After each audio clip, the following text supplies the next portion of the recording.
नाज़रीन गिरामी अस्सलामु अलैकुम वरहमतुल्लाहि वबरकातुह। सीधी बात के ताज़ा तरीन प्राइम टाइम में आप लोगों का इस्तकबाल है। नाज़रीन गिरामी, मैं अंसार अज़ीज़ नदवी इस वक्त आप लोगों के सामने कुछ अहम तरीन ख़बरें, कुछ वायरल वीडियोस और कुछ तनकीदी तज़्ज़िये लेकर के हाज़िर हुआ। तफसीलात में जाने से पहले आप लोगों से जो दरख्वास्त होती है उस पर तवज्जो करने की अपील करूँगा। नाज़रीन गिरामी, ख़बरों में जाने से पहले इस वक्त कर्नाटक के वक्फ बोर्ड के कल इंतखाबात होने वाले हैं। उससे पहले सीधी बात को अंदरूनी सतह की जो ख़बरें मिल रही हैं, अगर उस पर मैं सही तबसरा करूं तो मैं ये साफ़ और वाज़ेह तौर पर कहूँगा कि अगर इस तरह के हालात बने रहे तो फिर वक्फ बोर्ड पर इस वक्त दुश्मनों की जो नज़र है वो नेमतें हमसे छीन ली जाएंगी।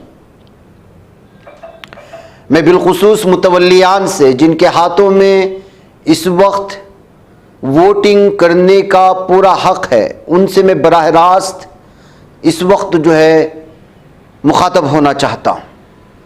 आपको आईना दिखाना चाहता हूँ, आपको आपकी जिम्मेदारियों का एहसास करवाना चाहता हूँ।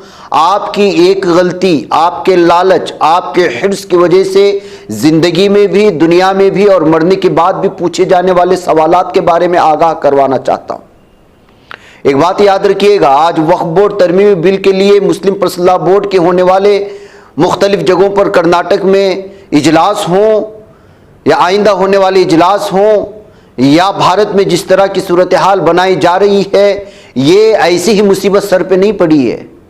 बिमा कसबत ऐदीहिम, जो गलतियां हम लोगों से हुई, मुतवल्लियान से हुई, चेयरमैनशिप के ओहदों पर बैठे हुए लोगों से हुई, उनके लालच से हुई, उनके हिर्स से हुई, अल्लाह से ना डरने की वजह से जो हुई, उसका खिमियाजा आज आने वाली नस्लें भुगत रही हैं। जब इलेक्शंस आते हैं तो मुख्तलिफ किस्म से जो उम्मीदवार होते हैं वो लालच देते हैं मुतवल्लियान को।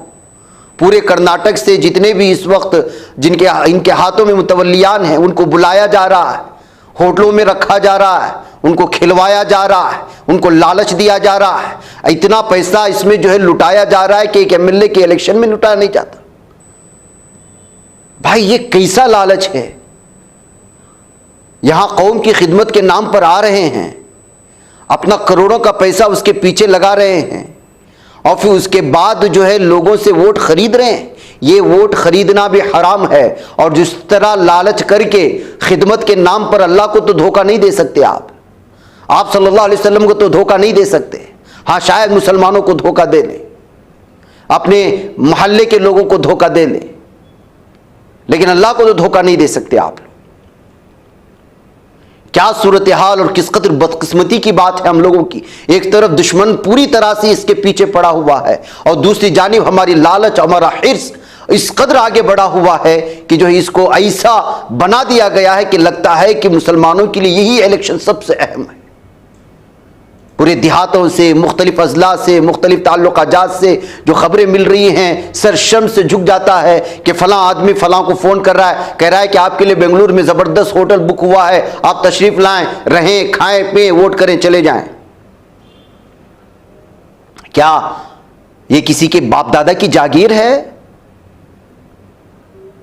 मुतवल्लियान जो कुछ भी हैं, आप अपने वोट की जिम्मेदारी को समझें। लालची आदमी, जो आदमी जाकर के आइंदा जाकर के उम्मत की इस प्रॉपर्टी को लूट सकता है, वक्फ की प्रॉपर्टी को लूट सकता है, उसका गलत इस्तेमाल कर सकता है, गलत लोगों के हत्थे पे वो प्रॉपर्टी चढ़ा सकता है, ऐसे लोगों को अगर आप वोट देंगे, ऐसे लोगों को अगर चुनकर करके आएंगे तो मुमकिन है कि जिंदगी में बच जाएंगे, लेकिन मरने के बाद आपको जवाब देना होगा जब सारी की सारी लोग वहां पर मौजूद होंगे। पूरी दुनिया की जलील खार होंगे आप लोग। गरीब मुसलमानों पर जिनका हक है उसके साथ खिलवाड़ ना करें। वक्ती पोजीशन के लिए, वक्ती वहदे के लिए, किसी को खुश करने के लिए वक्ती तौर पर आप पूरे के पूरे कर्नाटक के मुसलमानों के साथ नाइंसाफी करेंगे। करोड़ा करोड़ और खरबा करोड़ की प्रॉपर्टी जिसको आज सिर्फ कुछ ही लोग इस्तेमाल में ला रहे हैं, कुछ ही लोग, मुट्ठी भर लोग जो हमेशा इस्तेमाल करते आए हैं, करोड़ों और लाखों जो गरीब मुसलमान है कर्नाटक के, उनके हक पर दबाए बैठे हुए ये लोग आपका तमाशा बनाए हुए इस चीज को। आपको शर्म आनी चाहिए कि आप कर क्या रहे हैं। आप ये समझते हैं कि आपका एक वोट कोई अहमियत का हामिल नहीं है। आप आएंगे, होटल में रहेंगे, खाएंगे पिएंगे, निकल जाएंगे, किसी को भी चूज कर लेंगे और बाद में जाकर के करबा करब की प्रॉपर्टी किसका, कौन क्या गलत इस्तेमाल कर रहा है, क्या कर रहा है, किसी को कुछ पता नहीं, और हम लोग चिल्लाते रहेंगे। और जब गैर आकर के इस पर कब्जा करने की कोशिश करेंगे तो आइम्मा को बुलाएंगे और तंजीमों को बुलाएंगे, मुस्लिम पर्सनल को बुलाएंगे, जमीयत वालों को बुलाएंगे, अरे बचा लो हमें, बचा लो, हमारी प्रॉपर्टी जा रही है। झूठे और मक्कार है आप लोग। न सिर्फ कर्नाटक की बात है, इस सारे हिंदुस्तान की ही बात है। अगर सही पर इसका इस्तेमाल किया होता, मुसलमानों की तालीमी पसमानदगी दूर करने के लिए, समाजी एतबार से उनकी पसमानदगी दूर करने के लिए, दीनी और दुनियावी एतबार से उनकी पसमानदगी दूर करने के लिए कॉलेज और यूनिवर्सिटियों का क़याम अमल में लाया जाता, हॉस्पिटल्स बनाए जाते, मुख्तलिफ शोबाजात में गरीब मुस्लिम मजदूरों के लिए एक टेक्निकल और मैकेनिकल कोई ऐसा कारखाना बनाया जाता जहां उनके लिए रोजगारी के सारे सहूलियात फराहम हो। कर सकते हैं, आज भी कर सकते हैं, कल भी कर सकते हैं, लेकिन ऐसा कोई शख्स आकर के बैठा ही नहीं कि जो करे। सब अपने रिश्तेदारों को, अपने चाहने वालों को, अपने सियासी लीडरों को, जो जिनके पास वैसे भी करोड़ की प्रॉपर्टी पड़ी हुई है, उन्हीं के हवाले कर दी जाती है जमीन। और फिर कहा जाता है कि मुसलमान बड़ा जो है वो पंचर निकालने वाला है और वो मैकेनिकल है, उसके अलावा दूसरा। अरे जिनके अल्लाह ताला ने इतनी बड़ी नेमतें दी थी वक्फ जमीन के नाम पर, उस पर बैठे हुए लुटेरे सांप जब खुद कब्जा करके बैठ जाएंगे तो गरीबों के क्या काम आएगा। और इसका ऐसे लुटेरों के हवाले करने वाले आप मुतवल्लियान हैं। आपने अपने वोटों का गलत इस्तेमाल किया हमेशा से। मैं साफ और वाज़ेह तौर पर कहना चाहता हूं, कोई अगर आपको दावत दे रहा है और कह रहा है कि बेंगलुरु के 5 स्टार होटल में, 3 स्टार होटल में, 2 स्टार होटल में आपको रखा जाएगा, आपको बिठाया जाएगा, आपकी अच्छी जो है ये होगी, आप मुझे वोट दें, तो कसम खुदा की जब तक किसी उम्मीदवार को सही तौर पर उम्मत के लिए काम करने का अगर उसके अंदर रत्ती बराबर भी शाइबा ना देखे तो उसको चूस ना करे। भाड़ में गया आपका होटल और भाड़ में गई आपकी मेजबानी कहते हुए निकल जाए। बसूरत दीगर ये 1 दिन की 2 दिन की मेजबानी आपके लिए आखिरत में जो है आपके गले का फंदा बन जाएगी और उम्मत मुस्लिमा कभी आपको माफ नहीं करेगी। यही मेरा पैगाम है आप लोगों के लिए आज। नाज़रीन गिरामी, आइए, ये ज़रूरी था पैगाम पहुंचाना। खबरों की जानिब बढ़ते हैं। मैंने बता रहा था आप लोगों को कि क्या मुसलमानों की हालत है, इसको बर्बाद करने वाले अपने ही लोग। ये देखिए, आगरा की, उत्तर प्रदेश के आगरा से आने वाली खबर एक पूरी मुस्लिम कम्युनिटी को सर जो है शर्म से झुका देगा। एक मुस्लिम खातून को हॉस्पिटल, जो हामिला थी और दर्द ज़ह में थी, जगह नहीं मिली। हॉस्पिटल वालों ने माजरत कर ली, कहा कि दूसरे हॉस्पिटल में जाओ। गाड़ी का भी उसको इंतजाम नहीं किया गया। नतीजा क्या हुआ, रास्ते में उसको दर्द-ए-ज़ह मजीद बढ़ गया और रास्ते किनारे उस हामिला औरत ने बच्चे को जन्म दिया। आने वाले जो रोड पासर्स थे, जो राहगीर थे,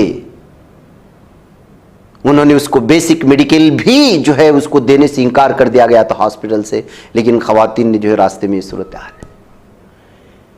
ये सिर्फ मुसलमानों की बेइज्जती नहीं, ये तो हमारे पूरे भारत में हमारे मेडिकल सिस्टम के नाकारा होने, नाकाम होने, बेकार होने और जो दावे करते हैं कि डिजिटल इंडिया है, उसकी ये मुंह चिढ़ा रहा है। लेकिन बिलखुसूस चूंकि औरत का ताल्लुक मुसलमान से, मुस्लिम से था, तो मैं ये खबर आप लोगों के सामने लाया। ये सूरत हाल है ज़मीनी सतह पर। और सूरत हाल क्या है, इन तमाम चीज़ों पर कोई जो है आप पर तवज्जो नहीं करेगा। पूरे महाराष्ट्र के इंतखाबात को देख लें, इस वक्त जो बयानबाजियाँ हो रही हैं, कौन महाराष्ट्र की बुनियादी सहूलियात पर बात कर रहा है, कौन सी पार्टी, कौन सा लीडर, मुसलमान लीडर आपस में भिड़े हुए हैं। कोई उलमा इकराम को गाली दे रहा है, कोई जो है आप सल्लल्लाहु अलैहि वसल्लम के शान में गुस्ताखी करने वाले लोगों को सपोर्ट करने वालों को मुनाफिक, काफिर, न जाने क्या क्या कह रहा है। किसी को बुनियादी सहूलियत से कोई मतलब नहीं है। बीजेपी तो वैसे भी हिंदू मुस्लिम करती रहती है, अपने लोगों का भी यही हाल है। बुनियादी सहूलियत से हमको कोई लेना देना नहीं।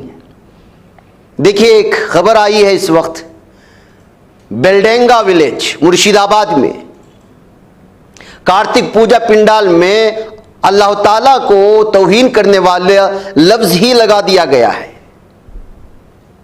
वो अंग्रेजी में गाली दिया है, मैं वो आपको दिखा भी नहीं सकता, बोल भी नहीं सकता। ये देखिए पिंडाल का एकदम वेलकम जो पिंडाल है वहां पे गाली दिया। लोगों ने देखा, गुस्से में आ गए, ऑब्जेक्शन किया, फिर दोनों तरफ से पथराव हुए, पत्थरबाजी हुई। 15 मुसलमान इंजर्ड हैं और 3 लोगों के बारे में बताया जा रहा है कि उनकी कंडीशन बड़ी क्रिटिकल है, बहुत ही तशवीशनाक है। ये भारत में मुसलमानों के हालात हैं। यूपी के नोएडा में बड़े पैमाने पर ममनुआ गोश्त की स्मगलिंग और जखीरा करने का मामला सामने आता है। 4 करोड़ रुपए मालियत का ममनुआ मीट जब्त करके तल्फ कर दिया गया गोश्त। गाय के गोश्त की तस्दीक के बाद पुलिस ने 5 अफराद को गिरफ्तार भी किया। लेकिन पता है 5 अफराद को जिनको गिरफ्तार किया गया उनके नाम क्या हैं और उस पर क्यों नहीं जो है बात किया जा रहा है? पूरन जोशी, खुर्शीदन, अक्षय सक्सेना, शिवशंकर और सचिन। खुर्शीद छोड़ करके बाकी 4 के 4 गैर मुस्लिम हैं। मगरबी बंगाल से आने वाले एक ट्रक को कुछ लोगों ने रोका, बताया कि इसमें ममनुआ गोश्त लाया जा रहा है। 9 नवंबर को दादरी कोतवाली इलाके के लोहरी टोल पर गाय का गोश्त था। हंगामा मच जाता अगर इनके साथ किसी और लोगों के नाम शामिल हो जाते। कोल्ड स्टोरेज का मालिक, डायरेक्टर, मैनेजर और ट्रक ड्राइवर सब शामिल हैं इसमें। लेकिन किसी मीडिया में वो गोश्त को तलफ करते हुए, गोश्त को पकड़ते हुए, लेबोरेटरी में जाते हुए, इन लोगों के नामों को चिल्लाते हुए, इस पर गुफ्तगू करते हुए देखा आपने? हिंदुत्व ज़हनियत के जो गौरक्षक नामी लोग घूमते रहते हैं यहां वहां, मुसलमानों को टारगेट करते हैं, यहां कहां चले गए? क्यों इस पर नहीं बोला जा रहा है? क्योंकि जिनको गिरफ्तार किया गया उसका नाम पूरन जोशी है, अक्षय सक्सेना है, शिवशंकर और सचिन है। इस वजह से ये सूरत हाल है नाज़रीन गिरामी। आइए, बीजेपी वफ़ को सियासी हथियार के तौर पर इस्तेमाल कर रही है, ये कहते हुए वजीर दाखिला कर्नाटक का इल्ज़ाम सामने आया है। रियासत में अमन को ख़राब करने की किसी भी कोशिश के खिलाफ सख्त कार्रवाई का इंतबाह करते हुए कर्नाटक के वजीर दाखिला जी परमेश्वरा ने भारतीय जनता पार्टी पर वफ़ के मसले को सियासी हथियार के तौर पर इस्तेमाल करने का इल्ज़ाम लगाया। वजीर दाखिला का इंतबाह उस वक्त सामने आया जब बीजेपी आइंदा दिनों में इस मामले पर कांग्रेस हुकूमत के खिलाफ अपनी लड़ाई तेज करने का इरादा रखती है। इस सिलसिले में पार्टी ने 3 टीमें तश्कील दी हैं जो अजला का दौरा करेंगी और वक्फ नोटिस से मुतासिर अफराद से मुलाकात करेंगी। नायब वज़ीर आला डी के शिव कुमार ने भी बीजेपी पर इल्ज़ाम लगाया कि इस मामले पर फ़िरक़ावाराना फसाद पैदा करने की कोशिश कर रही है। हफ्ते को उन्होंने कहा कि इनकी पार्टी वफ़ के मसले पर बीजेपी को बेनकाब करेगी क्योंकि वक्फ बोर्ड के हक में रेवेन्यू रिकॉर्ड में तब्दीली सिर्फ भगवा पार्टी के दौरे हुकूमत में ही की गई थी। नाज़रीन गिरामी, जाहिर सी बात है कि इस वक्त वक्फ प्रॉपर्टी को लेकर के जो सूरत हाल और जिस तरह की भी सूरत हाल बनाई जा रही है वो भयानक है। ऐसी सूरत हाल में इस तरह की चीज़ें सामने आ रही हो। कर्नाटक में बिलखुसूस बीजेड ज़मीर अहमद खान के एक बयान के बाद या फिर नोटिस जारी किए जाने के बाद कि जिनको जो है ज़मीन दी गई थी किसानों को, उसके बाद तो यहाँ ये मसला जो है कुछ अलग ही शक्ल इख्तियार कर गया था, जिसकी वजह से कांग्रेस हुकूमत को लगातार टारगेट में लिया जा रहा था यहाँ की बीजेपी की जानिब से। इसलिए अब इस तरह के बयान जारी हो रहे हैं। नाज़रीन गिरामी, चलते चलते बात कर लेते हैं कि इस वक्त मशरिक़ वस्ता में क्या सूरत हाल है। इसराइली फ़ौज के 63 कंपनी का कमांडर हलाक हुआ है और 1/3 रिजर्व फ़ौज ख़त्म हो चुकी है। ये दावे सामने आ रहे हैं और ये दावे आप यकीन नहीं करेंगे कि ख़ुद जो है इसराइली मीडिया की जानिब से आ रहे हैं। यानी अगर ये रिपोर्ट सच है तो समझ सकते हैं कि जालिम दहशतगर्द सहनी दरिंदों को कितना बड़ा नुकसान पहुंचा है इस अरसे में। इसराइली आदाद शुमार से पता चलता है कि गज़ा की पट्टी और जुनूबी लबनान में मज़ाहमत के साथ लड़ाइयों के दौरान हलाक होने वाले यानी जहन्नम वासिल होने वाले इसराइली दरिंदों में 1/3 रिजर्व फोर्सेस के अरकान थे जिनको रिजर्व करके रखा जाता है। हॉटस अखबार ने कहा कि रिजर्व फोर्सेस गैर मामूली दबाव का शिकार हैं क्योंकि उनमें से 54% ने गज़ा पर तबाही की जंग के आगाज से लेकर अब तक कई 100 से ज़ायद दिनों तक खिदमत अंजाम दी और नौजवान अफसरों के नुकसानात की क़यादत की कारकर्दगी मुतासिर हो रही है। फौज के कम से कम 63 कंपनी कमांडर हलाक हो चुके हैं। इतवार की सुबह काबिज फौज ने ऐलान किया कि शिमाली गजा में लड़ाइयों में रिजर्व फोर्सेस का एक सिपाही हलाक हुआ। 21 साला फर्स्ट सार्जेंट एडन कनान गालिब एक स्नाइपर की गोली से मारा गया। उन्होंने वाजे किया कि इसराइली फौज की फराहम करदा मालूमात के मुताबिक गुज़श्ता साल 7 अक्टूबर से अब तक हजारों फौजी जो है वो मारे जा चुके हैं।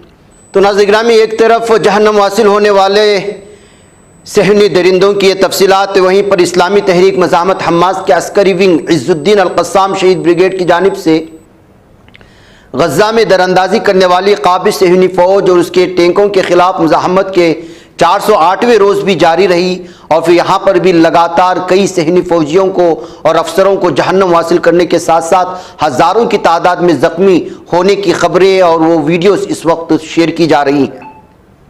बड़ी तादाद में काबिज फौज की गाड़ियों, टैंकों और बख्तरबंद गाड़ियों को जुज़वी या मुकम्मल तौर पर नाकारा कर दिए जाने की वीडियो आपको अल-क़स्साम के ऑफिशियल पेज पर लगातार और हर दिन आपको देखने को मिलेंगी। अल-क़स्साम के अस्करी मीडिया की तरफ से जारी एक रिपोर्ट में कहा गया है कि मुजाहिदीन गजा में काबिज सहनी फौज की दरअंदाजी का मुकाबला जारी रखे हुए है और मुजाहिदीन गजा के मुख्तलिफ महवरों में दुश्मन फौज से लड़ रहे हैं। दुश्मन फौजियों, उसके टैंकों और गाड़ियों का शिकार कर रहे हैं। तो अभी हाल ही में इस वक्त जो है दो तरह की खबरें सामने आई, जैसे अल-खज़नदार के इलाके के आसपास एक रिहायशी इमारत में छुपे दुश्मन की अफवाज को निशाना बनाने और स्नाइपिंग के मनाजिर भी नशर किए गए, जिसमें कई सहनी दरिंदों को निशाना बनाया गया। इसके अलावा वस्ती गजा के पट्टी में अल-ब्रीज पनाहगुज़ीन कैंप के मशरिक में फौजी 9D नामी 2 फौजी बुलडोजरों को पूरी तरह से जो है टोंडोम गोलों से निशाना बना करके हलाक कर दिया गया। इसी तरह वस्ती गजा की पट्टी में ब्रीज पनाहगुज़ीन कैंप के मशरिक में 2 सहनी मरकावा टैंकों और D9 को सहनी बुलडोजरों को अल यासीन नामी गोलों से निशाना बना करके तबाह बर्बाद किया गया। तो नाज़रीन गिरामी, ज़मीनी सतह पर इस वक्त मुजाहिदीन से पूरी तरह से जो है ये सहनी दरिंदे जहन्नम हासिल हो रहे हैं। ये सिर्फ और सिर्फ आसमानी फ़िज़ाई हमले करके ही लबनान में और गजा की पट्टी में जो है आम मुसलमानों को, बच्चों को नुकसान पहुँचाने में कामयाब है। जैसे लबनान की अगर मैं आपके सामने पूरी तफसीलात रखूं जो अब तक ऑफिशियली रिकॉर्ड की गई हैं कि जारहियत के आगाज़ से सिर्फ ये लबनान की कहानी है कि 3481 शहरियों की शहादत हुई है, 14,786 दीगर लोग जो है इसमें ज़ख्मी हुए हैं, जिसमें ज़िला हसबिया, कस्बे अलमारी और भी बहुत सारे इलाकों में गुज़श्ता 2 दिनों में जो है, बल्कि इतवार के दिन इन्होंने हमला किया था। यूनिफल क़यादत ने ऐलान किया है, जो लबनान में अक़वाम मुत्तहिदा की अबूरी फोर्स है, कि अफवाज का एक गश्त जिसमें फ्रांसीसी और फिनलैंड के अमन दस्ते भी शामिल हैं, इस वक्त गोलियों की जद में आ गए जब वो बदास गाँव में गश्त कर रही थी। तो नाज़रीन गिरामी, इस जालिम दहशतगर्द सहनी दरिंदों की सहनियत में, इनकी दरिंदगी में सब कुछ जो है मिल्लामेट हो रहा है लबनान में और गजा में, और पूरी दुनिया खामोश बैठी हुई है। नाज़रीन गिरामी, कुछ खबरें बच गई, वक्त लंबा हो चुका है, अगली प्राइम टाइम में पेश करूँगा। मुझे इजाज़त दो। अस्सलामु अलैकुम रहमतुल्लाहि व बरकातहू। ये बच पाता है कोई सहाफ़ी की निगाहों से, मिलाता है ये लोगों को मोहब्बत की पनाहों से। करम और दर्द मंदी का है एक संसार सीधी बात, अज़ीमत जुर्अतो हिम्मत का है इज़हार सीधी बात, अज़ीमत जुर्अतो हिम्मत का है इज़हार सीधी बात। ये चैनल हक निगर बनकर कुचल देता है फितनों को।